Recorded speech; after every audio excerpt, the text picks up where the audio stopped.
your face when I said the word Temu. I thought you were going to vomit on the floor a little bit there. That's my life, mate. It's been one accident after another, let me tell you. You know that's going to be your headline for this episode now. Because everyone doesn't want to talk to, they just want the sale. They want to move on. I want a connection with the customer.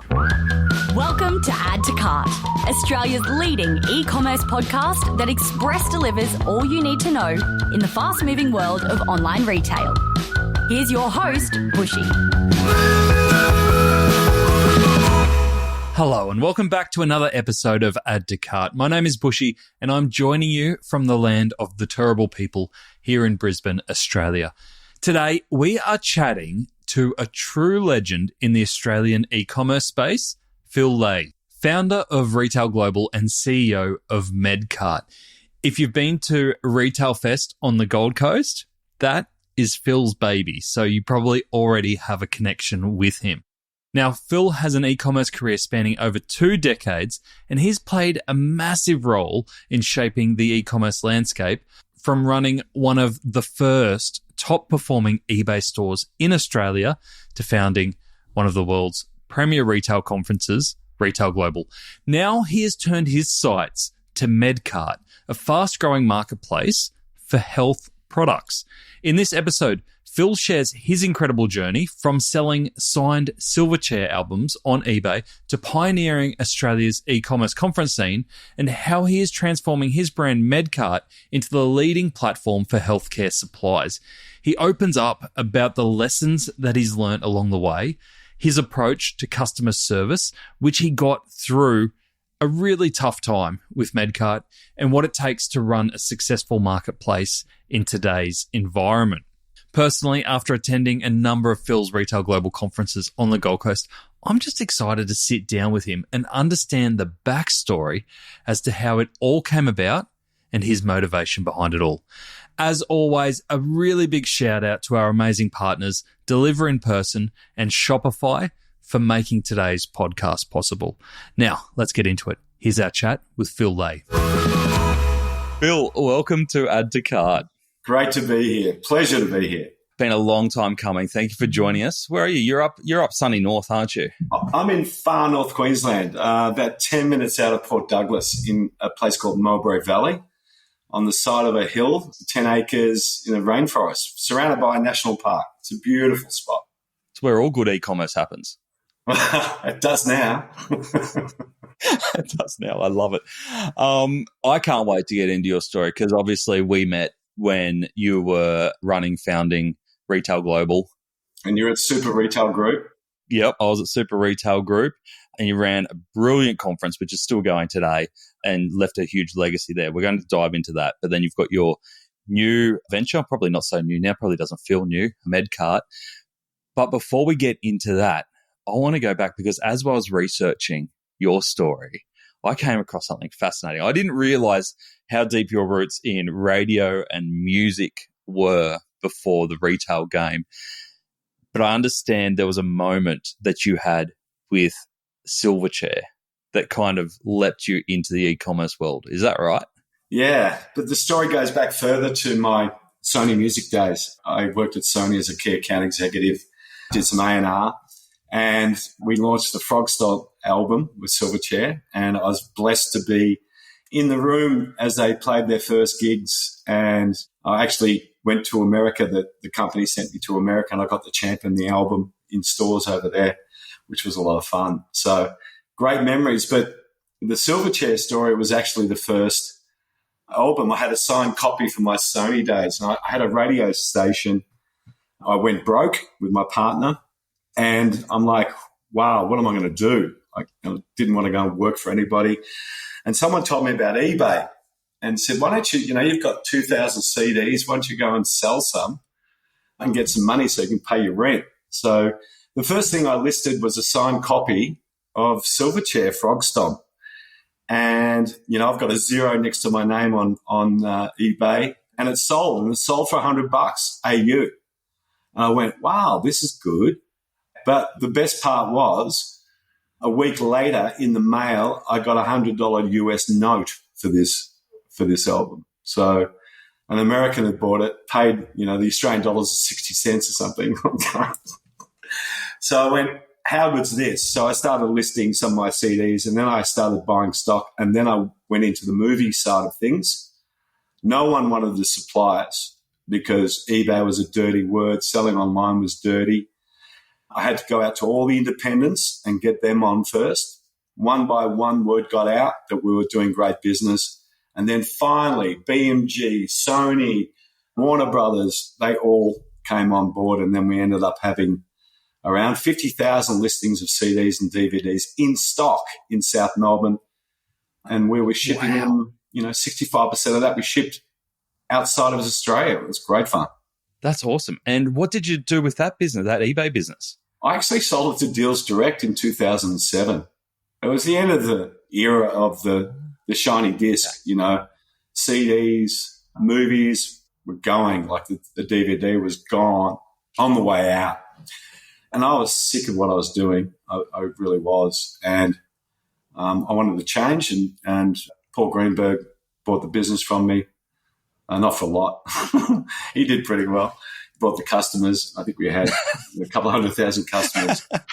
And, I thought, what I want to do, I want to stay with focus and keep delivering these conferences. So I got out of being a retailer around 2008. So that's how Retail Global was born. Yeah, it was born a few years early because I got to be the number one eBay seller, not because I was smart. It was because I went overseas and met the smartest people in the room at eBay, other retailers, other sellers. And we all shared information. There was nothing like that in Australia. There was no help, support in terms of conferencing for this sector. So I went to eBay and I went to Australia Post and said, I want to do this thing which is happening in America. I want you to back me. I'm your biggest customer. Give me some money. And then we launched it. And it was really about, and people said I was mad at the time going, you're going to share it with all your competitors and all that. And they were in the room, no doubt. But it just felt like the right thing to do. Tell us about the first Retail Global. How many people were there? What was the vibe? Oh, it was great. Well, it was at the time, I think we called it the Professional eBay Sellers Alliance. And the first one was in Melbourne, and we got about 400 people to that. It was a one-day event.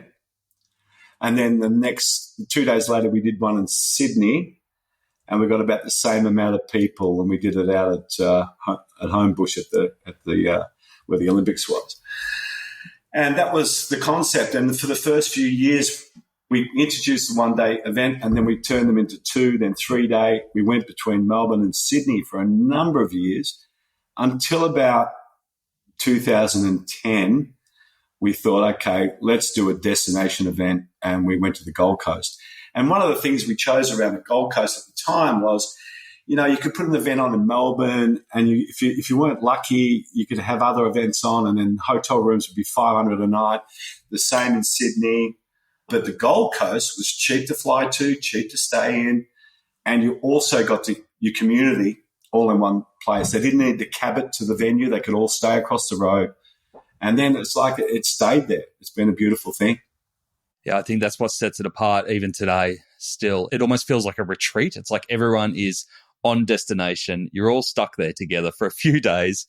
Some crazy stuff goes down, lots of learning happening, but you're all in it together. Whereas you go to other events and everyone's like, oh, I'm going to pick and choose this event. I'll be over here, then I'll be here, then I'll go into work, and then I'll go home, and then I'll be around. But Retail Global is all in for a few days. That's the other reason too. And I used to see it in Melbourne, Sydney, that the locals would come in and go to their sessions. They'd miss the networking. They'd go home to the wife and kids or do whatever they did. And I thought, well, this is sort of annoying. So I wanted a place where we could just lock them in for 3 days, The next iteration is going to be on a cruise line or a boat or something where you literally can't leave the boat. You can't go anywhere. I've seen that happen in America, but people get helicoptered off those sort of things. That's a different level. All right, let's talk about MedCart, because I think this is really fascinating where you went with MedCart. So my understanding, looking in from the outside, was that MedCart was born almost from a COVID perspective, a need in the market. Obviously, you've got all your connections at Retail Global and through your career. What was the moment that you went, I need to start MedCart. I need to get back into the retailing game? Well, it wasn't my idea.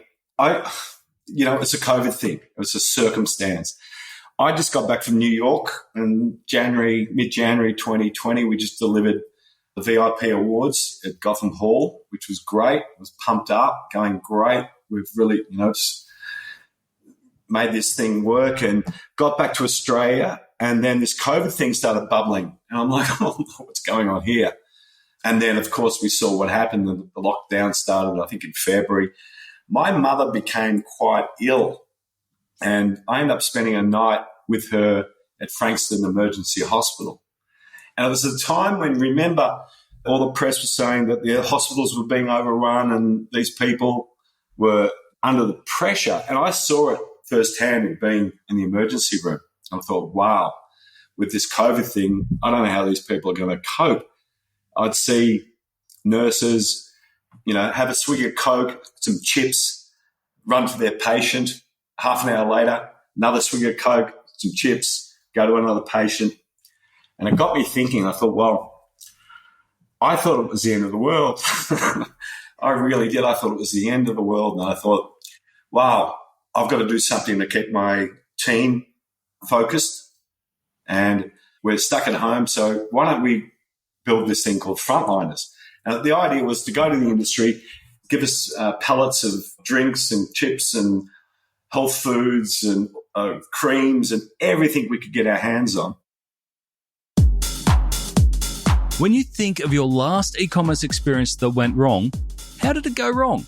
Was it because there wasn't enough product images? Was it an out-of-whack mobile experience? Was it that one rogue negative review? I doubt it. I bet it was because of your last mile experience and whether your product turned up on time and undamaged. That's what we remember. Delivered in full on time, or DIFOT for the sexy shortened version, is a key metric for retailers and customers. Why? Because it's a critical indicator of reliable, on-time delivery and the post-purchase customer experience. However, many Australian retailers are settling for 70 to 80% delivered in full, on-time results. That's a lot of unhappy customers. That's why brands such as July, Samsonite, and The Party People turn to deliver in person. With an average DIFOT score of 99.6%, you are delivering experiences to remember. Do not settle for less.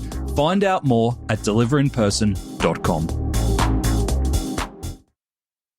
We ended up being on the current affair for all the right reasons, which was good. And we went across the press and we ended up delivering $3 million worth of product over that program, for free product, to 140,000 healthcare workers nationally. My team did this at the same time.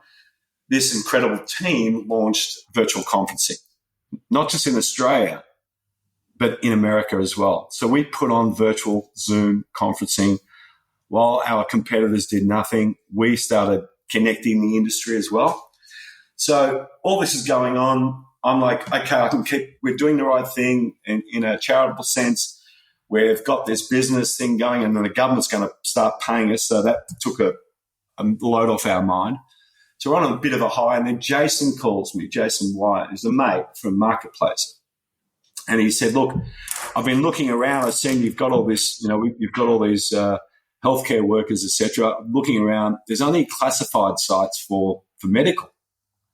And I jumped online and I went, wow, you're right. There's nothing. He said, you should do a medical marketplace. And he said, I'll help you if you want to do one. And I went, oh, well, there's a need. My team might be locked in their rooms for the next 2 years. So at least we could actually pivot and do this thing.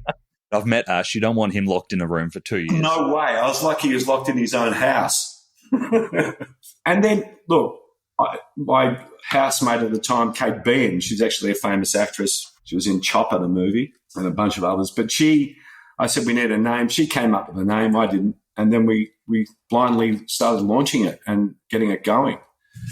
And then I think about, 6 months afterward, it worked out that I've actually made a bit of a commitment here, and I either had to make it work or shut it down because it was bleeding money, So I decided to take more my focus away from Retail Global and focus on MedCart.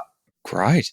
And so is it always a marketplace for D2C to those frontline workers, the nurses, the doctors and the rest, or is it also a B2B marketplace? Yeah, it was really about B2B and B2C because when we looked at it, the classified thing, it was very chunky. It didn't work. So I'm thinking people wanted to be connected with face masks, with gloves, with sanitizer. That was the basics at the time. So we set up to do those products. I think after a few months onboarding and maybe 4 or 5 months, we might have had 1,000 products. But they were the staples, There was no COVID test at the time. It was at the start. It was gloves, masks, and sanitizer. So things evolved. So, yeah, evolving. So coming out of COVID now seems like a distant memory. It's only a couple of years, really. Like things move so quickly and we move on so quickly. How have you evolved MedCart into what it is today? Well, we had a boom-bust cycle. We saw that COVID tests were going to be a big thing before anybody, which was great. We went on Ross Greenwood. We talked about the upcoming demand for COVID tests. And we assembled the most amount of COVID tests we could on the site before it was launched to the public, which was on November 1st, 2021, I believe. Then shit got real around December. People got onto these things, and then there was an explosion of orders. I think in that January period, we did 38,000 orders. We used to be doing 1,500, 2,000 orders a month, and we got smashed. It was great. We did $10 million, but we didn't deliver about 5% of those orders. We delivered about probably 30% of those 4 weeks late. We really didn't know what we were doing. And we had some bad actors on the platform, and it was great to get all that money, but it was a really horrible time. I employed a new CEO in Dylan Bookless to help us sort out our systems and our issues at the time. And we went from, 2 customer service to 20 very quickly. So I was surprised then when you said that you didn't know what you were doing, because obviously the history that you gave us around being number one eBay seller for a long time, you talked retail and e-commerce all the times with some of the best in the business through Retail Global, had all the connections. What was it around that sudden surge in demand that really caught you off guard, that you were out of your depth? Being on the seller side and doing well on eBay, and did well because I was absolutely committed to customer service. If we got an order by 2:00, it was out, or 3:00, it was out the door by 5, all that sort of stuff, So you assume that everybody's like you, And one of the great learnings was, when we're onboarding sellers, was probably not checking them out to the full extent, that they had the same commitment to customer service we did, to ethics, to other things. So that was a huge learning. And also there's systems and there's processes, and those things I'm not great on. I'm an entrepreneur. I'm not an analytical per se. So there's so much I didn't know. But it's out there, and we employ the right people to help us get to the knowledge. It's a great lesson, isn't it? Like identifying your strengths and then bringing in the right people to plug those gaps.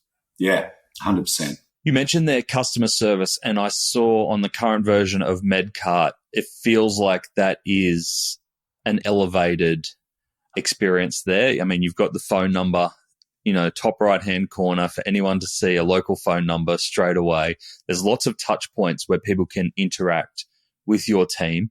I'm assuming a lot of this is in response to what you've been through to make sure that customers are having a good experience. What's your approach on customer service today?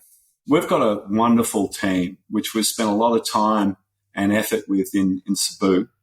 They're ex-Telstra. So Telstra, do you remember, I think it was around the time of COVID or something, Telstra had built wonderful teams of people in Cebu and built this out of many years, and all of a sudden became politically not cool to have workers in the Philippines. So they just sacked them all.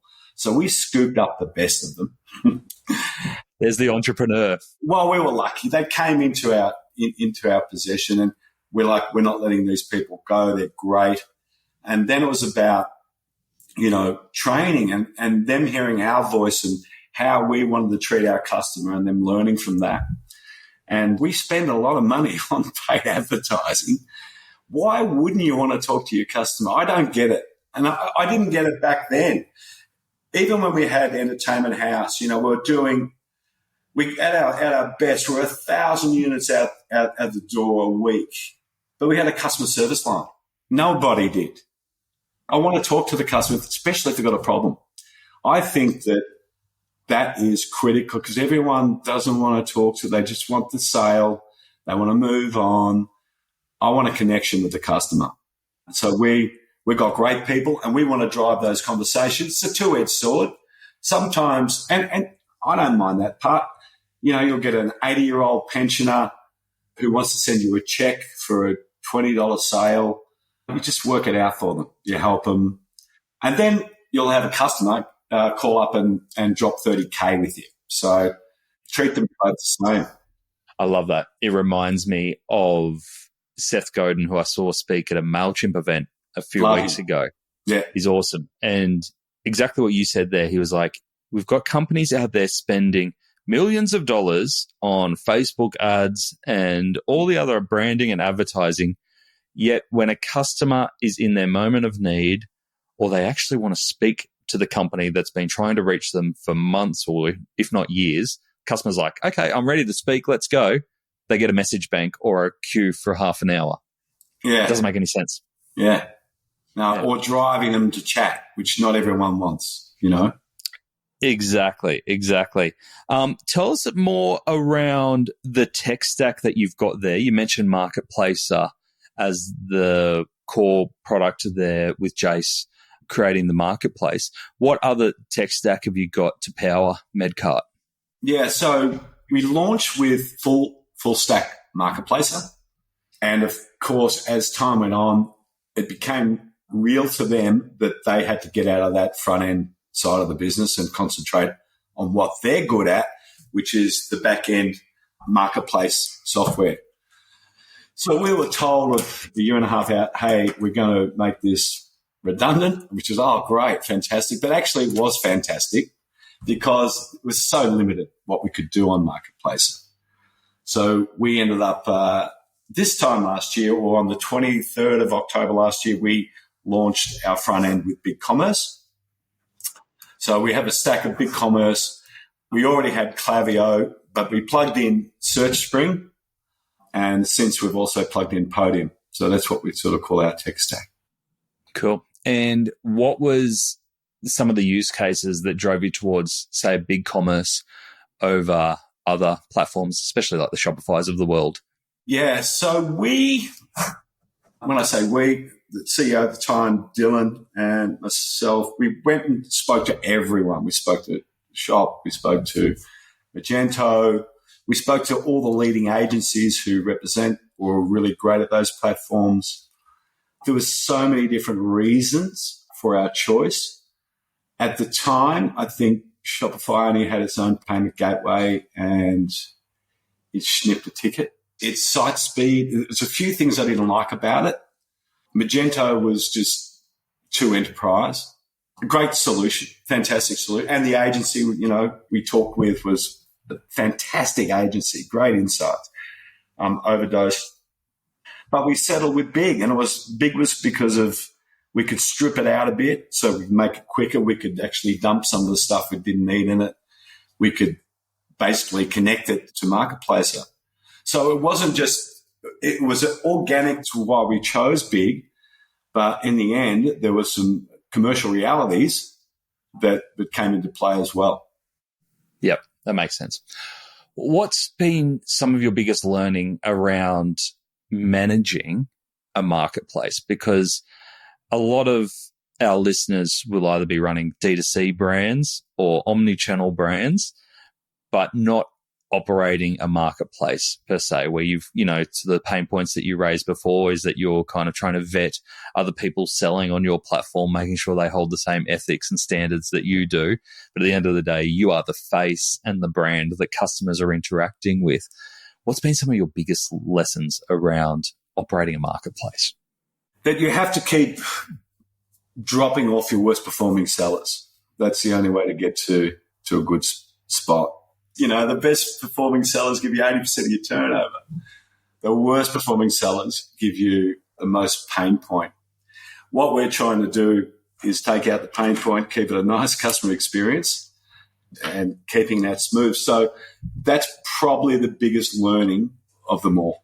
Do you have to maintain a close relationship with your sellers, or do you kind of just set up the parameters and go, as long as you stay within these parameters, go nuts? Yeah, that's pretty much it. But our leading partners, we tend to have weekly and 2 weekly meetings just to talk about product, what's coming up. And, the ones we're doing the most with, we will constantly have weekly meetings with them. Others are on autopilot and they're doing great volumes, and that's the way some want it too, as long as they're competitive and as long as they don't steal from us as well. That's one of the problems, or one of the issues when you talk about challenges, is getting partners who won't steal from you. If you look on our marketplace, and I did this deliberately, that we don't hide our brands, we don't hide our sellers. Their brands are up there. So what happens sometimes is a savvy consumer will look at the brand and go to their website or ring them up and go, I know I can cut these guys out of the pie and get a better deal. So we have to be keeping our best partners close, and we also monitor it too, and then we hear great stories of honesty. I had one the other day. A customer was hell bent on a $20,000 quote to go direct, and the merchant wouldn't let them. So we end up getting the sale, we work too hard to get the customer. Is that the role that you see you playing, is being that front-facing customer acquisition for all your sellers as a marketplace operator? Is that your main role? That's our role, and we can do it better. It's really about marketing to get the customer so they don't have to worry about that. They can get on the job of fulfillment, product selection, whatever they do. Our job is to get the customer, give them a seamless transactional experience. So, especially if they're API'd in, it all just goes in. It's all simple. So that's what we're trying to do.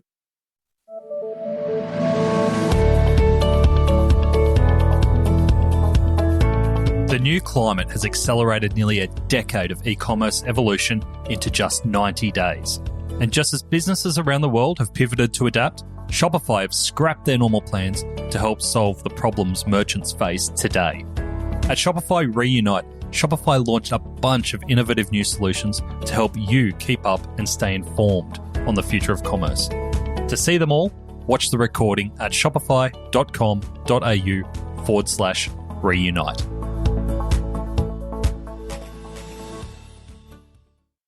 We have to have that point of difference. So we have to stop customers going direct. And you see this with eBay. We brand ourselves on eBay, but they still don't come direct. It's like some customers go, I trust this marketplace. I'm staying with it. I know I can do a chargeback, all that sort of stuff. Yes.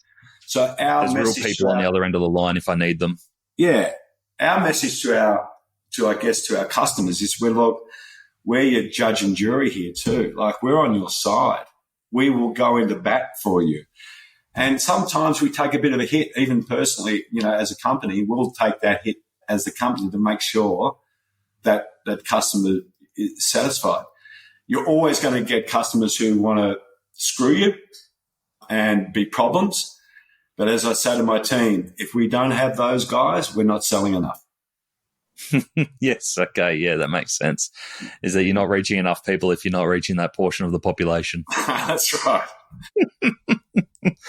Now that you've got that perspective, because you're in such a unique position here, because you've seen the evolution of eBay and obviously how big eBay got from that point, and we've moved through that phase of marketplacer now, where we've got a lot of retailers like Maya, Barbecues Galore, also having their own marketplaces within their e-commerce sites. And now it feels like we're in that next evolution where the international marketplaces of Amazon, Temu, Shein are really taking a toll on Australian e-commerce. Huge toll, yeah. How do you see the role of marketplaces in Australia evolving? Do you feel like they will be beneficial for Australian retailers, or do you think they're a real threat? Well, they can. Look, it's weird, the ecosystem, right? I remember being in Las Vegas in 2010, and I was at Catalyst, Channel Advisors Conference, and Scott Wingo was on stage. And Scott, I'd known since like 2003, 2004, Channel Advisor, very smart guy, seen it all, like a true analytical animal he is, like just one of those smart people. And he predicted in 2000, he said, look, for the next 10 years, I can't see anything else but marketplaces dominating the landscape. And that was part of the reasons, too, I focused Retail Global on marketplaces because of that prediction and that idea of that. And he's dead right. Now, we're 2024, and we're seeing things evolve. Now, would I start a standalone marketplace now? Unless you've got some really good idea. I think it's great for the Bunnings, for the big guys with lots of customers to plug in a marketplace. It makes sense. It's almost like another version of retail media for them. Yeah. And look, is the little guy missing out? Not if he's plugged into that. It's part of the ecosystem. But I think that only the big guys should even venture into the marketplaces. They've got to know what they're doing. They've got to have someone dedicated to it. The CEO has to be dedicated to it. But starting a niche one, unless there's, and I'm sure there's plenty of ideas out there, it's a lot harder. These things take forever to get flywheel. Forever. For a long time. Like we're getting into flywheel as we head into year 5 next year. Yeah, wow. And your face when I said the word Temu, I thought you were going to vomit on the floor a little bit there. Look, I had a call with Jane Kay the other day and others. They tell me about the effect on certainly the clothing sector. But as you know, when you search on your social devices, that shit just pops up all the time, So they've obviously got their act together in getting the customer. And so for you, I could imagine that is a very competitive space when you're talking about medical supplies. It's got to be my advantage because are you really going to buy some medical stuff from Temu? Really? You're going to get advice from them? No, that's not going to happen. It's not going to happen. So that I'm lucky, look, very lucky to be in that space where we're not in clothing per se. I'd hate to be in that one of those categories. Mm. And from a medical perspective, because that's a really interesting point, is that obviously we've got Australian standards and regulations that you're in prime position to be able to make sure your suppliers meet, that customers can feel safe with you. On the flip side of that, I can imagine that there are some aspects of e-commerce where selling medical supplies is actually a pain in the ass. Have you come across any limitations from a medical perspective as a category? No, look, there's NDIS, which has sort of got some friction into it. So you've got to go back and forth and things like that. That's annoying. I actually love the category because I love seeing stuff I don't even know what it is. The pictures of it go through the site. I go, what the hell is that? Oh, okay. Our job, of course, is product knowledge. We have to know the product, but the stuff, the items or SKUs we sell the most of, we're right across what we're selling. We really do understand. But the ones and twos, the stuff we have no idea what we're selling, it's fun. I love seeing it. That's awesome. I love it. It's so good. And I love that you found a focus, even though it wasn't your idea or wasn't intended, but you're right in the middle of it now, loving it and leading the way. It's fantastic. I want to just flip back quickly to the event scene because you've made such a big impact and have a huge legacy around the e-commerce community and event scene, and obviously international as well, but we've experienced it from an Australian perspective. as people are planning what events and conferences they might be going to in 2025, I'd love your view now. How do people make the most of those multi-day in-person conferences as an attendee? But then I'll also ask you, if you're investing money into these conferences, whether it's 10,000, 50,000, 100,000 as a sponsor, how do you make the most of it as a vendor? So we might start as an attendee. As an attendee, okay. So if you want to get this verbatim, go to Jen Giel's website. I think she's got it somewhere there. But she actually, out of all the, I've been doing the conferencing for 18 years, had different MCs. I always loved putting a retailer on the stage as the MC because why not? They actually know what they're talking about. And Jen would get on stage and say, give you a really good outline to your approach. Of course, before you go to an event, you study the form guide. You see what content's on, what speakers, what resonates with you, and what vendors are at the event. So you have that planned out. Jen basically says, get there, create a space for yourself, and when you've at the end of each day, get your notes out and basically get your plan of action.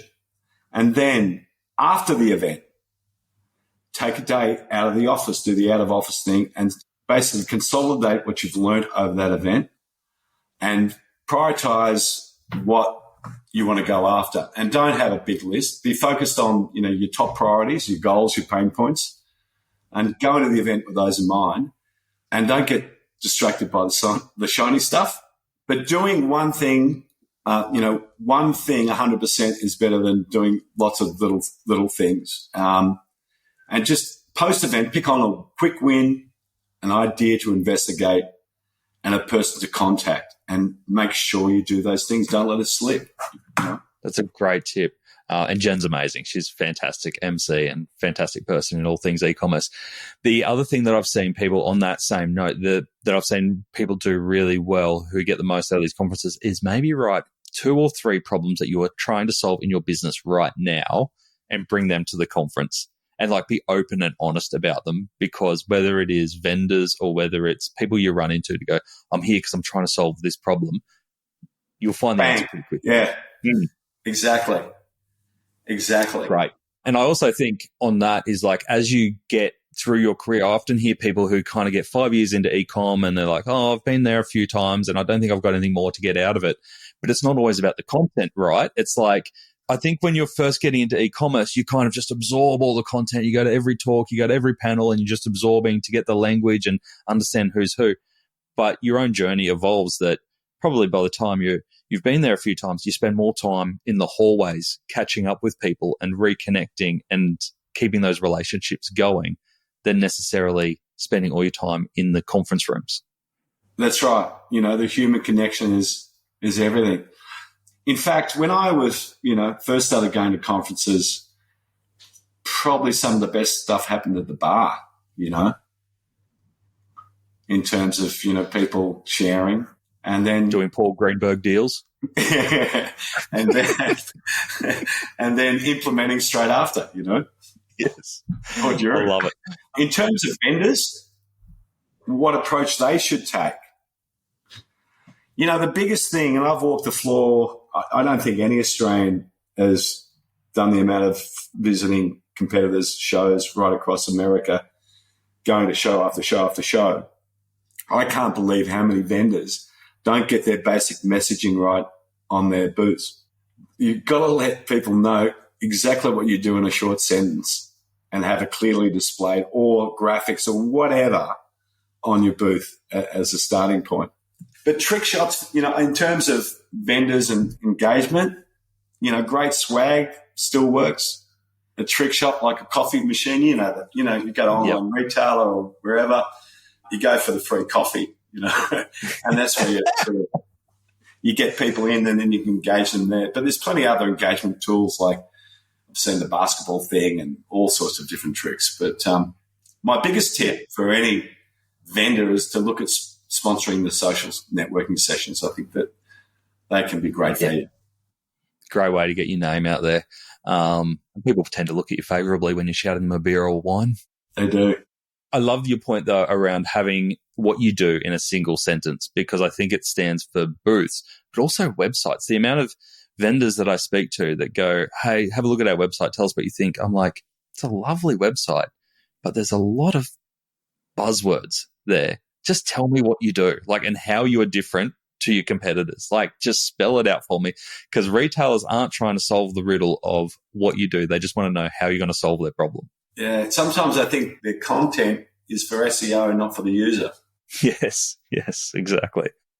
Phil, amazing. We've covered some great ground there, and it's been a pleasure to sit down with you and hear your story from woe to go. I feel we've had a lot of like interactions, but never actually had the moment to sit down like this. So it's been great for me. Tell us about the next 12 months, especially with MedCart. What are you prioritizing? How are you shifting in market? What are your priorities going to be? Look, next 12 months is just continue with quality seller onboarding and curating our range as well, looking to expand. Great thing about MedCart, it can fall into a lot of other categories, you know, so we can expand out in that, like for example, pet care. We do really well with some of the merchants we've got already on pet care. So we'd like to expand out those sort of ranges as well, expand out our dental ranges. For us, in the B2B side, it's about multi-cart choice. It's about having the most amount of SKUs possible. At the moment, we've got 35,000, I think. We should be closer to 40 by Christmas. I want to get to 100,000, but I want to do it in a sustainable, smart fashion where we get the partners who are absolutely trustworthy, who are committed to customer service, and are going to be a great fit for MedCart. We have so many more opportunities in marketing in terms of socials. We're not doing what we should be there. We have some complications around health with that, but we'll fix that up. And I'm excited about that channel. But I've really just been focused getting our basics right. We've only been on this new platform a year, thank goodness, because we were headed for obliviation if we hadn't changed. I mean, we're going to be up 300% on last year. And you go, oh, how amazing. Must be rolling in cash. No, we're breaking even. Yeah. You know, we're breaking even. But I'm excited by next year about being in black, you know. But to pull yourself back from that moment is pretty incredible, right? I'm not going to be adding too much to the overhead, no shiny stuff. Keep it basic and just concentrate on profit. Leverage the machine that you've built. Yeah. Beautiful. Phil, for an accidental business, it's not too bad, is it? That's my life, mate. It's been one accident after another, let me tell you. You know, that's going to be your headline for this episode now. One accident after another. There's no Gabby Leibowitz, mate. There's no Paul Greenberg. There's no planning here. I'm just rolling into one thing after another. Oh, Phil, I love it. I love it. So good. So if people have heard this and want to get in touch, want to check out MedCart, what's the best way for them to do that? Check out MedCart, medcart.com.au, or email phil@medcart.com.au, and happy to answer any questions or help or whatever you need. Brilliant. Phil, fantastic. It's great to chat, and thank you for joining us on Add to Cart. Thanks a lot, mate. There you go. What a chat with the legend that is Phil Leahy. Now, for someone who has been in the industry for so long, and he knows the best of the best, the true godfathers of Australian e-commerce, and I know that most of them would drop anything to help him whenever he needs it, I found Phil an incredibly humble and honest person with what he knows and where his strengths lie. I wasn't expecting from Phil that he is so almost tough on himself, especially when it comes to establishing MedCart after everything that he has been through. It's a brilliant attribute in a leader to know exactly where your strengths lie, and I think Phil showed that today. Here are my three main takeaways from that chat. Number one, customer service is everything. Phil's dedication to customer service really shines at MedCart. By hiring ex-Telstra staff for his support team, he's built a system where every customer gets personalised, real-time help That's become his differentiator. Phil's approach is all about creating customer connections and building trust and long-term loyalty. Like he said, it's taken him 5 years to get this machine turning. And whether that's handling an 80-year-old customer mailing in for a check on a $20 purchase, or someone dropping $30,000 on a single order, it's a reminder that customer support can make or break your business. Number 2, quality over quantity when it comes to marketplace sellers. Phil shared how MedCart had to let go of underperforming sellers to improve the marketplace. He explained that the bottom 20% of sellers often cause 80% of customer service issues. It's a rule that applies in so much of business, that 80-20 rule. But by curating sellers who align with MedCart's high standards, Phil is not only improving the shopping experience, but also reducing headaches behind the scenes. The marketplace game isn't necessarily the race to who has the most sellers, it's the race who can deliver the best curation of the best products for the customer that is visiting. Knowing when to cut ties with partners who don't add value is key to long-term success. And number 3, adaptability is key, no matter the industry. Phil's career is a testament to adaptability. Whether shifting from selling music CDs to launching a retail global conference to building MedCart, Phil always embraces change, even if sometimes it feels like it's been forced upon him, as he discussed with the idea for MedCart. His shift to big commerce as MedCart's platform after facing limitations with previous solutions, and his recent move into pet care products shows that even after decades in the game, staying open to new categories and opportunities is vital for growth, both for business and personally. Now, if you enjoyed today's episode, please share it. Don't forget to leave a review on Spotify or Apple Podcasts. And of course, if you can, support our amazing partners, Shopify and Deliver in Person, who make this podcast possible.